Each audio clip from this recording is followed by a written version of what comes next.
নমস্কার। আজকের আমাদের এই ট্যারো কার্ডের অনুষ্ঠানের যেটা আলোচ্য বিষয় হওয়া উচিত সেটাকে দুটো ভাগে ভাগ করে নেব। একটা হচ্ছে যে আগামী কয়েকটা দিনের মধ্যে আমাদের কি অবস্থান হবে, শুক্রের উপর একটা বিশেষ প্রভাব সেটা আমরা জানব। এবং দ্বিতীয়টি অবশ্যই আপনারা জানেন যে আর আগামী মাসেই অম্বুবাচী রয়েছে এবং সেটা তো মানে তীর্থক্ষেত্র বলা যায়। আপনি গুয়াহাটিতে গেলেন, তারপরে কামরূপে গেলেন, সেটা তো অনেক বড় বিস্তর ব্যাপার। যাবেন না কেউই, কারণ আপনারা আশা ভরসা করে রাখেন যে এখানকার যারা বিশেষজ্ঞ তারা যাবেন, আপনার উপকার করে আসবেন। এই দুটো ব্যাপার নিয়ে আজকের অনুষ্ঠান। আপনাদের ফোন নেব, কিন্তু তার আগে আমাদের ছোটোখাটো কিছু প্রশ্ন শ্রীময়ীর কাছে। ওয়েলকাম। থ্যাংক ইউ প্রসূনদা। নমস্কার বন্ধুরা, আশা করি সকলে ভালো আছেন। একদম বৃষ্টি ভরা দিনে তো আপনারা যারা উপস্থিত রয়েছেন শ্রীময়ী প্রোগ্রাম দেখবেন বলে অবশ্যই তাদেরকে আমি আন্তরিক ধন্যবাদ জানাবো। হ্যাঁ, গ্রহ সঞ্চার যেটা আমি একদম গ্রহ সঞ্চার একদম নিখুঁতভাবে বলতে হবে, সুতরাং একদম ডায়েরিতে লিপিবদ্ধ থাকে। গ্রহ সঞ্চারের মধ্যে সব থেকে গুরুত্বপূর্ণ হচ্ছে শুক্র গ্রহের ট্রানজিট। শুক্র একটা বড় গ্রহ, বেনিফিট প্ল্যানেট। তো এই শুক্র গ্রহটি 31শে মে তার তুঙ্গস্থ ঘর মীন থেকে মেষ রাশিতে ঢুকবে। আপনাদের অনেকের মনে হতে পারে যে তাতে আমাদের কি খায় না মাথায় দেয়। অবশ্যই আমাদের জীবনের প্রভাব পড়ে, কারণ শুক্র গ্রহের যে পাওয়ারটি রয়েছে, শুধু বিলাসিতা সৌন্দর্য লাক্সারির গ্রহ নয় শুক্র। শুক্রের কাছে সেই বিদ্যা ছিল যেটি হচ্ছে মৃত সঞ্জীবনী বিদ্যা, এবং শুক্রই এমন এক গ্রহ যেটা আমাদের জীবন দিতে পারে। জীবনের কারক হচ্ছে শুক্র। বাকি অনেক ইভেন বৃহস্পতিও আমাদের কিন্তু জীবন দিতে পারে, স্টেবিলিটি দিতে পারে, ঐশ্বর্য দিতে পারে, জীবনে উত্থান দিতে পারে, কিন্তু জীবনই কারক গ্রহ হচ্ছে শুক্র। যে আপনার বাড়ি গাড়ি লাক্সারি যাবতীয় থাকলে আপনার জীবনে একমাত্র পরের জেনারেশনকে এনে দেয় শুক্র। অর্থাৎ শুক্রের ভ্যালু কিন্তু এই হিসেবে কিন্তু আমি মনে করি সমস্ত গ্রহের থেকে আলাদা। এবং এইবার যেটা দাঁড়াবে, এর ফলে মেষ রাশিতে গেলে কি দাঁড়াবে? মেষ রাশিতে গেলে, মেষ রাশি হচ্ছেন মঙ্গলের ঘর, সিটিভেনের বন্ধুরা দীর্ঘদিন ধরে জানেন। তো সুতরাং এতদিন শুক্র ছিল মীন রাশিতে তার তুঙ্গস্থ ঘরে, সেখানে সে ছিল শনির সঙ্গে। কাজে সেক্ষেত্রে শনির কিছু প্রভাব আছে। শুক্রের মধ্যে কামনা বাসনা জিনিসটিও রয়েছে, অপোজিট জেন্ডারের প্রতি, অপোজিট সেক্সের প্রতি। কিন্তু শনি ব্যাপারটাকে অনেকটা ধীর গতি করে দেয়। যে কোনো জিনিসে শনির সঙ্গে থাকলে একটু স্লো মুভমেন্ট করে। কিন্তু এখন সে যুক্ত হবে কিন্তু এই 31 মে অনওয়ার্ডস মঙ্গলের সাথে। মঙ্গল এমনিতেই ফায়ারি প্ল্যানেট এবং মেল, জেন্ডার ওয়াইজ মঙ্গলকে মনে করা হয় মেল, এবং শুক্রের জেন্ডার হচ্ছে ফিমেল বলে অ্যাস্ট্রোলজিতে মনে করা হয়, এগুলো সনাতনীতে অবশ্যই মনে করা হয়। তো এবার যেটা হবে, এর ফলে হবে কি প্রসূনদা, বহু মানুষের মধ্যে এই যে কামনা বাসনার ব্যাপারটা একদম কিন্তু অনেক পরিমাণে বেড়ে যাবে।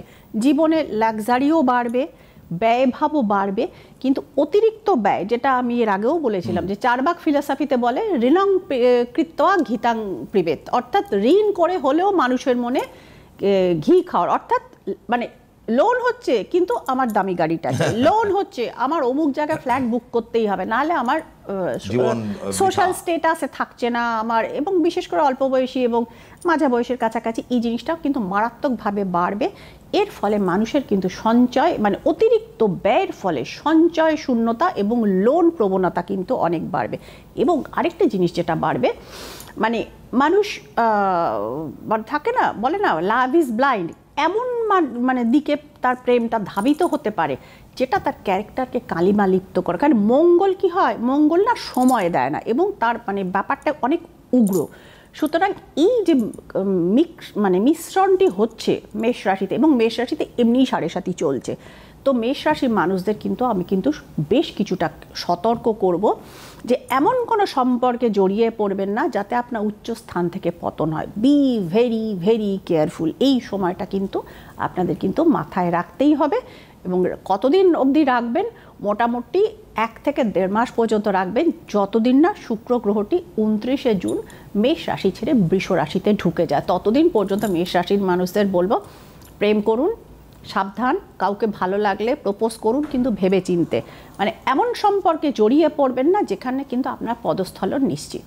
এই জায়গাগুলো কিন্তু আপনাদের কিন্তু সতর্ক থাকতে হবে। এরপর আমরা চলে আসবো প্রসন্দা, জুন মাস একদম নকিং অ্যাট দ্য ডোর, এবং সেক্ষেত্রে নতুন মাস, এবং সেই শুক্র আবার আসছে নাম্বার 6 মান্থ বছরের হিসেবে, এবং জুন মাস ইজ রুলড বাই ভেনাস, আরেকটি শুক্রের মাস। তো শুক্র কন্ট্রোল করে, প্রভাব রাখে এই মাসটির ওপরে। আমি যেহেতু নিউমারোলজিটা করি, সুতরাং 1, 2, 3 এই হিসেবে বলবো জুন মাসটি আপনাদের জন্য কি নিয়ে আসতে চলেছে, কি রয়েছে জুন মাসের ভান্ডারে। ফার্স্টে নাম্বার 1 পিপলদের বলবো যে জুন মাস তাদের জন্য কি নিয়ে এসছে।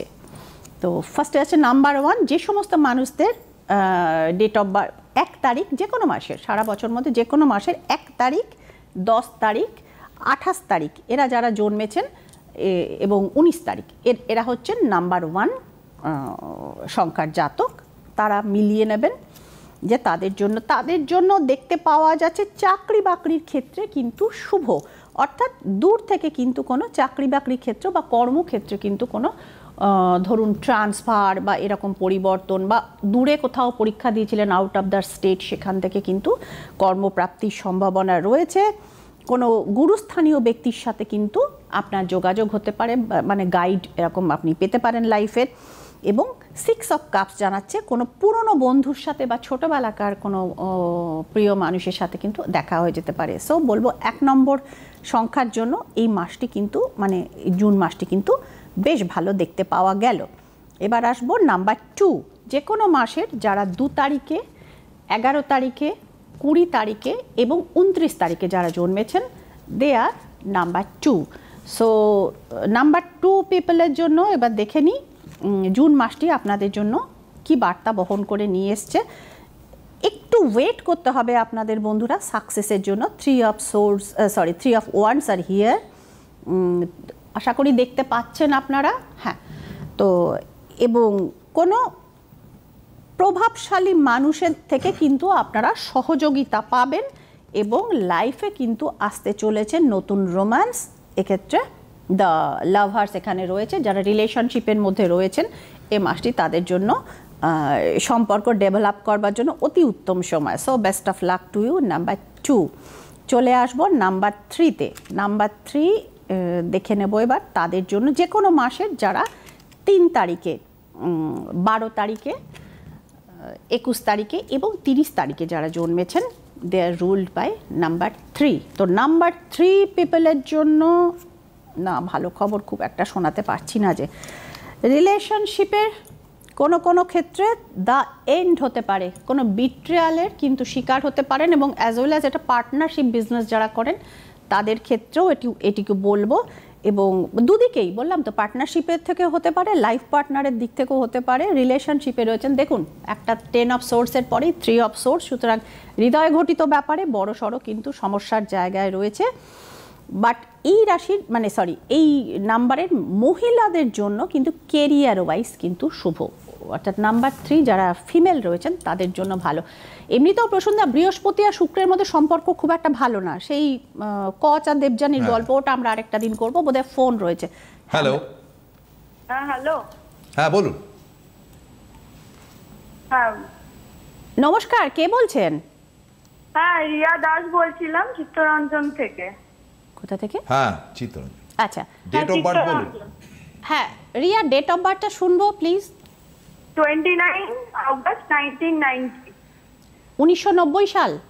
হ্যাঁ হ্যাঁ হ্যাঁ। আচ্ছা, এবার 29 অগস্ট। আগস্ট। হ্যাঁ, অগস্ট। আচ্ছা, 1990। 1990। 1 থেকে 9 মধ্যে একটা সংখ্যা রিয়া। 7। আর your favourite colour? Pink. Pink, গোলাপি তো? হ্যাঁ হ্যাঁ কি জানতে চান? একটাই কোশ্চেন, কেমন? হ্যাঁ, আমার ক্যারিয়ারের ব্যাপারে জানতে চাই, মানে প্রসপেক্ট কি আছে জবের ব্যাপারে। না, ক্যারিয়ারের ব্যাপারে মানে আপনার কোয়ালিফিকেশন কি? ক্যারিয়ার জানতে গেলে কোয়ালিফিকেশন বলতে হবে। ক্যারিয়ার মানে আমার এমএসসি বিএড আমি টিচিং লাইনে আছি। টিচিং এ আছেন, মানে Teaching এ আছেন? Already in job, right? হ্যাঁ, আমি প্রাইভেট সেক্টরে কাজ করি। আমি জিজ্ঞেস করছি যে গভর্নমেন্টের অপরচুনিটি কিছু আছে কিনা। আচ্ছা, ঠিক আছে। একটা জায়গা আমি যেটা বলছি যে আপনার সানের জায়গাটাকে, অর্থাৎ রবির জায়গাটাকে ভাই একটু যদি আপনি বুস্ট করিয়ে নেওয়ার ব্যবস্থা করেন, সেক্ষেত্রে আপনার গভর্নমেন্ট জব হওয়ার জায়গাতে রয়েছে এবং সেটা এ বছরের মোটামুটি লাস্ট কোয়ার্টারের দিকে হতে পারে। কিন্তু অন্য একটা জায়গা বেরিয়েছে রিয়া, এটা আপনি জিজ্ঞেস করেননি, তাও কার্ডটা এসছে, একটু অ্যাক্সিডেন্টাল কানেকশন রয়েছে। Be very careful, the tower is here. এই জায়গাটাকে একটুখানি যত তাড়াতাড়ি সম্ভব এই সাবধানে চলাফেরা করবেন এবং এই জায়গাটাকে একটু রিকভার করার ব্যবস্থা করবেন। তো সে ভালো থাকবেন। হ্যাঁ, ঠিক আছে। মানে অ্যাক্সিডেন্টাল কানেকশনটা কিন্তু মারাত্মক লেভেল। এটা সমানে সরে যাচ্ছে একটু। হ্যাঁ, একটু এটা সরে যাচ্ছে। হ্যাঁ, একটু সামনে নিলে বোধহয় ভালো হয়। দেখা যাচ্ছে কি? হ্যাঁ। তো এই যে জায়গাটা দেখুন, চাকরি বাকরি, কেরিয়ার নিশ্চয়ই দরকার এবং এ বছরটা আমি বেশ কয়েকবার বোধহয় বলেছি, আপনার স্মরণে থাকতে পারে প্রসূনদা, যে মহিলাদের কেরিয়ারের দিকটা এবছর অনেক ভালো। প্রচুর মহিলারা, সেটা কি মানে 2025? হ্যাঁ। তো সেক্ষেত্রটা ভালো। সেক্ষেত্রে ধরুন, মানে আমরা বলেছিলাম নাকি বেশ কিছু উদ্যোগপতি প্রতিভা উঠে আসবেন, মানে নিজস্ব বিজনেস থেকে উঠে আসবেন, স্বনির্ভর প্রযুক্তিতে অনেক মহিলার আমরা নতুন করে নাম দেখতে পাবো এবং চাকরিও অনেকের হবে। মানে একটা চাকরি থেকে আরেকটা চাকরিতে যারা সুইচ ওভার করতে চাইছেন তাদের জন্য এ বছরটা ভালো। কিন্তু এখানে শরীর স্বাস্থ্য, মানে যেরকম লেভেলে একটা অ্যাক্সিডেন্টাল কানেকশন দেখতে পাওয়া গেল, সেক্ষেত্রটা মানে বলে না হেলথ ইজ ওয়েলথ, শরীরটা যদি ঠিক না থাকে এবং মঙ্গলের বছর, প্রচুর মানুষের প্রসূনদা মানে অদ্ভুতভাবে অ্যাক্সিডেন্ট হচ্ছে এবং অ্যাক্সিডেন্টাল কানেকশনটা কিন্তু মানে প্যারালালি চলছে। তো এই ব্যাপারটা কিন্তু বলবো যে সমস্ত মানুষের দেখবেন যে হরোস্কোপে মঙ্গলটা একটু উইক জায়গায় রয়েছে অথবা দুস্থানগত রয়েছে, তো তারা কিন্তু মঙ্গলের প্রতিকার, এবং সঙ্গে যারা মাঙ্গলিকও রয়েছেন অবশ্যই কিন্তু মঙ্গলের প্রতিকারটা, বছরে 6টা মাস হতে চললো, সামনেই জুন, কিন্তু মানে আর ডিলে না করে আগে থাকতে, তবেই যে মানে সে বলে না আকাশে মেঘটা করলেও সব মেঘে বৃষ্টি হয় না, যে পসিবিলিটিগুলো রয়েছে। আপনি যদি বিছানায় শুয়ে থাকেন তো সেক্ষেত্রে চাকরি পেলেই বা গভর্নমেন্ট জব হোক বা অন্য অনেক বেটার জব হোক, চাকরি করতে যাবেন কি করে? তো সুতরাং প্রাপ্তি এবং আকাঙ্ক্ষার মধ্যে একটা ব্যালেন্স থাকাটা দরকার এবং এনার ক্ষেত্রে সেটা যদি শরীর স্বাস্থ্যটা ঠিক থাকে তবেই সেটা পসিবল। ওকে, এবার চলে যান আপনি সরাসরি অম্বুবাচীর জায়গাটা। 22শে জুন তারিখে অম্বুবাচী পড়ছে। এটি মানে প্রত্যেকেই প্রায় জানেন 4 দিন ধরে এই অম্বুবাচী চলবে। কামাখ্যা কামরূপে অম্বুবাচী উপলক্ষে মেলা এবং মাতা কামাখ্যার পুজো হয় এবং নেচার ওয়াইজ যেটা হয় প্রসূনদা, এই সময়টা হচ্ছে মানে মনে করা হয় যে পৃথিবীর রজস্বলা হন। তো সেক্ষেত্রে শস্য কর্ষণ থেকে শুরু করে এমন অনেক কাজ মানুষের জীবনে আটকে থাকে। হ্যালো হ্যালো, হ্যাঁ বলুন। হ্যাঁ নমস্কার। নমস্কার, কে বলছেন? হ্যাঁ নমস্কার ম্যাডাম, ম্যাডাম আমি অনুপ ঘোষ বলছিলাম। অনুপ ঘোষ। ওকে, কোথা থেকে? নিয়ালিপুর থেকে বলছিলাম। ওকে, ডেট অফ বার্থটা প্লিজ। 13 জুন 1988। 13ই জুন? হ্যাঁ 13ই জুন 1988। 1988। আচ্ছা অনুপ, 1 থেকে 9 এর মধ্যে একটা নাম্বার। 6। আর your favourite colour? Yellow. Destiny number কত এসছে প্রসূনদা? 9। আচ্ছা অনুপ, কোয়েশ্চেনটা বলুন। কোয়েশ্চেন আমার কি মানে বেবি হবে, আমি এটাই বুঝতে পারছি না, মানে অনেকগুলো বেবির ব্যাপারটা আপনি পার্সোনালি ওনাকে ফোন করে জিজ্ঞেস করে নেবেন। বেবির ব্যাপারটা দেখুন জানতে গেলে প্রকাশ্যে আমরা আলোচনা করতে পারি, সেটা সাথে মানে আপনার সাথে আপনার মিসেসেরও সেক্ষেত্রে একটা এটা অনেক দীর্ঘসূত্রী ব্যাপার আছে। তো সেক্ষেত্রে একটু ব্যক্তিগতভাবে যোগাযোগ করে নিলে ভালো হয়। আমরা চলে আসি যে অম্বুবাচী নিয়ে, যেটা অম্বুবাচী নিয়ে এটা বলছি এবং খুব মানে সময়ের সঙ্গে সঙ্গতিপূর্ণ একটা ফোন এলো। আমি এখানে এটা পাবলিকলি আমি এটা আনসার আমার দিতে সমস্যা আছে, সে কারণে কারণ দুজনেরটা মেলাতে হবে। তো এই যে বেবি রিলেটেড ব্যাপারটা, ওই যে বললাম পৃথিবী এই সময় রজস্বলা হন এবং শস্য কর্ষণ থেকে শুরু করে অনেক ব্লকেজেস, এবং যে সমস্ত মানুষদের এই বেবি রিলেটেড প্রবলেম দীর্ঘদিন ধরে তরুণ তারা চেষ্টা করে যাচ্ছেন, দুজনেই মেডিকেলে ফিট, কিন্তু বেবির মানে হচ্ছে না ব্যাপারটা। তো তারাও কিন্তু এই সময়টা কিন্তু ব্যক্তিগতভাবে যোগাযোগ করে নেবেন এবং অতি দ্রুত, কারণ এই কাজটি অত্যন্ত কঠিন। গত বছর অম্বুবাচীতে আমি যে কটা কাজ করেছিলাম প্রসূনদা, 4টের মধ্যে 3টেরই কিন্তু সেক্ষেত্রে সাকসেসফুলি তাদের বেবিটা। যাই হোক, আমাদের আইএনবি থেকে এটা নিষিদ্ধ করা রয়েছে, এটা নিয়ে আলোচনাই চলবে, এটা নিয়ে আলোচনাই আমরা আর করতে চাইছি না। তো এই যে জায়গাগুলো রয়েছে, তো সুতরাং অম্বুবাচীতে দেখুন ব্যাপারটা হয় কি, যেহেতু এই সময় মাদার নেচার একটা থাকে না, মানুষের পজিশন থাকে, তো পৃথিবীর একটা পজিশন, ধরুন কাঠফাটা গ্রীষ্মে, ধরুন ঘোর চৈত্র মাসে, তখন আপনি কোনো শস্য রোপণ করলেন সেটা কিন্তু জ্বলে পুড়ে যাবে। কিন্তু এই সময় ধান রোপণ হয় কেন? যে জিনিসটা প্রকৃতি আপনাকে সাপোর্ট করে এই সময় ধরুন কেরিয়ার ওয়াইজ সাকসেস, তার জন্য ক্রিয়া করা হলো। কেরিয়ারের একটা মেইল আছে, আমি ওটাকে পড়ে নিতে চাইবো প্রসূনদা। তো সেই দিকটা, বা ধরুন বিয়েতে কিছুতেই বিয়ে হচ্ছে না, ব্লকেজেস হয়ে রয়েছে, অনেক চেষ্টা হচ্ছে, সব কিছু হচ্ছে, কালসর্প মাঙ্গলিক সব কিছু রয়েছে, কিন্তু কাজটা আর হচ্ছে না। তো যে সমস্ত কাজগুলো ধরুন অনেক সময় বছরে অনেক সময় তন্ত্রক্রিয়া করা হয়, জ্যোতিষিক বিধিমতে ক্রিয়া করা হয়, গ্রহদোষের ক্রিয়া করা হয়, ধরুন হলো না, কিন্তু এই সময় ক্রিয়া করলে, আর তিথিটা টানা 4 দিন পরে, এটারও একটা সুবিধে আছে। আপনার ধরুন নির্দিষ্ট কোনো বিশেষ অমাবস্যা, জাস্ট যেমন ধরুন ফলহারিণী গেল, তো কিন্তু এটা একদিনের ক্রিয়া, কিন্তু অম্বুবাচীটা টানা পরপর 4 দিন, একটু সময় পাওয়া যায় ক্রিয়াটা করবার জন্য। তো সুতরাং সেক্ষেত্রে ফল লাভটা কিন্তু মানে ম্যাক্সিমামটাই হয়। এমনিতে শ্রীময়ী চক্রবর্তী 97%-এর গ্যারেন্টি দিয়ে থাকে। মেইলটা চট করে পড়ে নি প্রশ্নটা, একদম কেরিয়ার রিলেটেড মেইলটা রয়েছে। আচ্ছা, মেয়েটি বনগা থেকে মেইলটি পাঠিয়েছে এবং আমি আর মানে ইয়েতে তোলার সময় পাইনি। মেয়েটি ইন্ডিয়া পোস্টে এবার হচ্ছে সে চাকরিটা করে। তো যাই হোক, এইবারে যেটা জিনিসটা দাঁড়িয়েছে, কিন্তু এই চাকরিটা ঠিক তার মনোপুত নয়, এবং মেয়েটি পাশাপাশি যেটা আমি আপনার ওটা দেখছি। হ্যালো, ফোন এসছে। ওকে, হ্যালো, হ্যাঁ বলুন। হ্যাঁ স্যার, নমস্কার স্যার। ম্যাডাম আপনাকে নমস্কার। হ্যাঁ নমস্কার, কে বলছেন ভাই? হ্যাঁ স্যার, হ্যাঁ ম্যাম, আমি সুদীপ্ত বলছি বেলুর থেকে। আচ্ছা, ডেট অফ বার্থটা ভাই? হ্যাঁ ম্যাম, 7 জুলাই 1999। 7 জুলাই 1999। 7 জুলাই 1999 তো 99? হ্যাঁ। আচ্ছা ভাই, 1 থেকে 9-এর মধ্যে একটা নাম্বার। 7। ওকে, আর আপনার প্রিয় রং? ম্যাম, প্রিয় রং হলো আমার ইয়েলো। আচ্ছা, এবার কোশ্চেনটা কি? ম্যাম, আমি গভর্নমেন্ট জব কি পাবো? আমি যে প্রিপারেশন নিচ্ছি এটা নিয়ে, এটাই জাস্ট। মানে কি কতদূর পড়াশোনা?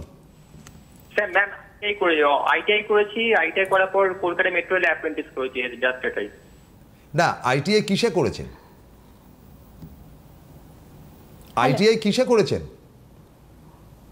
হ্যালো,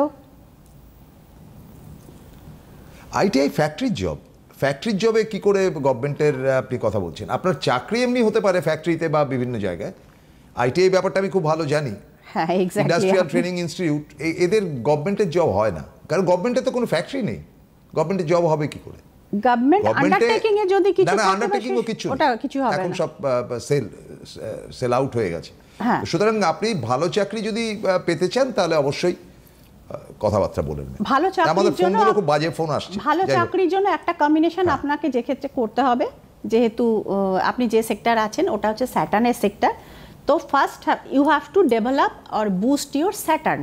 তো শনির জায়গাটাকে আপনি যদি ঠিকঠাক একটু করিয়ে নিতে পারেন, সেক্ষেত্রে গভর্নমেন্ট না হলেও সেক্ষেত্রে ভালো জব কিন্তু আপনি অবশ্যই পাবেন, কিন্তু বাড়ি থেকে কিন্তু একটু দূরে আপনার জবটা হওয়ার চান্স। এটা কাকে বলছেন? এটা এই যে ছেলেটি ফোন করেছিল, যে 7 জুলাই 1999 যা ডেট অফ বার্থ বললো। হ্যাঁ, সেটা ফ্যাক্টরি জব এখান থেকে। হ্যাঁ, মানে আমি তো বললাম গভর্নমেন্ট না হলেও একটা বেটার জব অপেক্ষা করছে, কিন্তু স্যাটার্নের প্রতিকারটা ওকে করে নিতে হবে। সেক্ষেত্রে অবশ্যই টেকনিক্যাল জব কিন্তু হবে, ভালো টেকনিক্যাল জব হওয়ার জায়গা রয়েছে, এবং সেটার মানে যেহেতু আমাকে ফোন করেছে, সুতরাং একটা মানে মরালিটি থেকে যায় আমার পক্ষ থেকে আনসার দেওয়ার।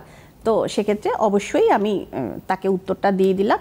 আচ্ছা, আমি একটা পড়তে নিয়েছিলাম, কিন্তু থাক ওটাতে বলে আমি বরং একদম সরাসরি এটা একদম লেটেস্ট মেইল, এটা আমি পড়ে নিচ্ছি, যেটা হচ্ছে যে এই একটি মেয়ে 3rd ইয়ারে আপনার কম্পিউটার সায়েন্সের স্টুডেন্ট, একটা রেপুটেড ইউনিভার্সিটি, প্রাইভেট ইউনিভার্সিটি, কিন্তু এদের আরেকটা ইউনিভার্সিটি রয়েছে, সেটা হচ্ছে জয়পুর তাদের ক্যাম্পাস রয়েছে, এবং এরা এখন কলকাতায় এসে এখন ক্যাম্পাসিং করাবে নেক্সট মান্থে। এবার তাদের এখানে ক্যাম্পাসিং করাতে আসছে, আবার মেয়েটি 3rd ইয়ারে ফাইনাল সেমিস্টারে এক্সাম রয়েছে। এবার একদম স্ট্রেট ওয়েতে কোশ্চেন, যার জন্য আমি ওইটাকে ছেড়ে এইটা বা স্মার্ট মেয়ে স্মার্ট আনসার চেয়েছে। মেয়েটি জানতে চেয়েছে তার ক্যাম্পাসিং হবে কি না। ওর একটাই কোশ্চেন যে দিদি আমার একটাই কোশ্চেন যে আমার ক্যাম্পাসিংটায় আমার হবে কি না, একদম ফার্স্ট ক্লাস কোশ্চেন। আমি দেখি ট্যারো কার্ড কি উত্তর দেয়।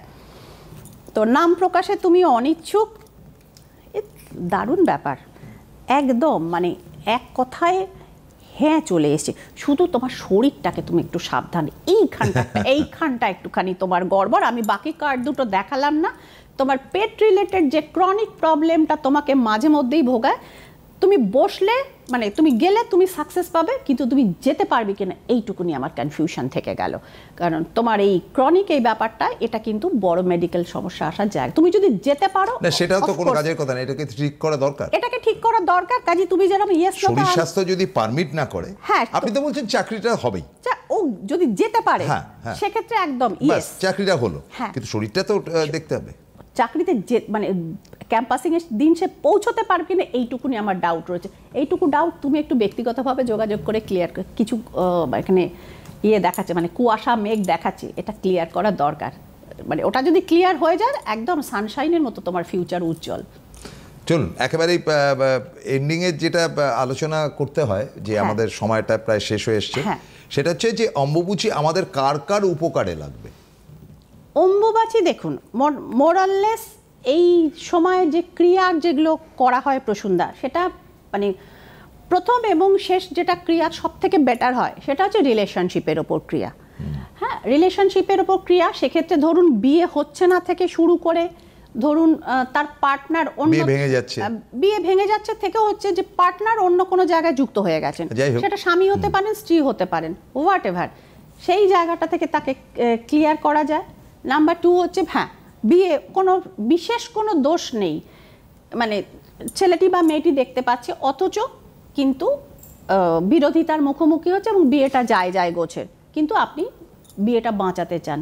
এবার দেখতে হবে যে সেক্ষেত্রে তার গ্রহ নক্ষত্র বা তার জোডিয়াক তাকে সাপোর্ট করছে কিনা। যদি জোডিয়াক সাপোর্ট করে তাহলে তো ব্যাপারটা ঠিকঠাক ইজিলি করে দেওয়া যায়। যদি দেখা যায় তার যে গ্রহ নক্ষত্রগুলো বেগরবাই করছে, সোজা কথা, তো সেক্ষেত্রে গ্রহ নক্ষত্রের সেক্ষেত্রে তাকে সাপোর্ট দেওয়া, বুস্টিং করা, কোনোটার পাওয়ার একটু যাই হোক এধার ওধার করে, মোট কথা যাতে আপনি ঘর সংসারটা করতে পারেন সেটা আছে। এবং আজকের দিনে প্রসূনদা আমি মনে করি যে চাকরি টিকিয়ে রাখা একটা বড় সমস্যা।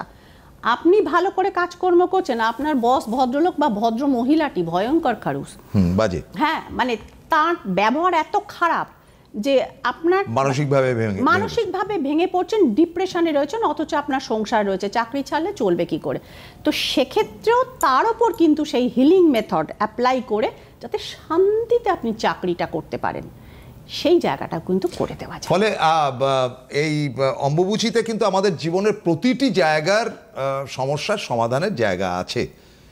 তো এইটাই হচ্ছে গিয়ে অ্যাসিওরেন্স অফ শ্রীময়ী, এবং তার যে ক্রিয়াকর্ম, তিনি তো শুধুমাত্র ইয়েতে আসাম বলে না, সারা ভারতবর্ষের সমস্ত ধর্মীয় স্থানে তিনি পুজো আর্চা করতে যান।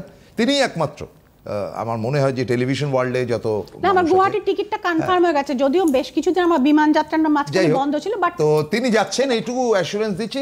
খুব দ্রুত আপনাদের যোগাযোগ করতে হবে, আর সোমবার দুপুর 1:30টার সময় তার অনুষ্ঠানটা দেখতে হবে। আজকের মতো শেষ করছি, নমস্কার, সকলে ভালো থাকবেন।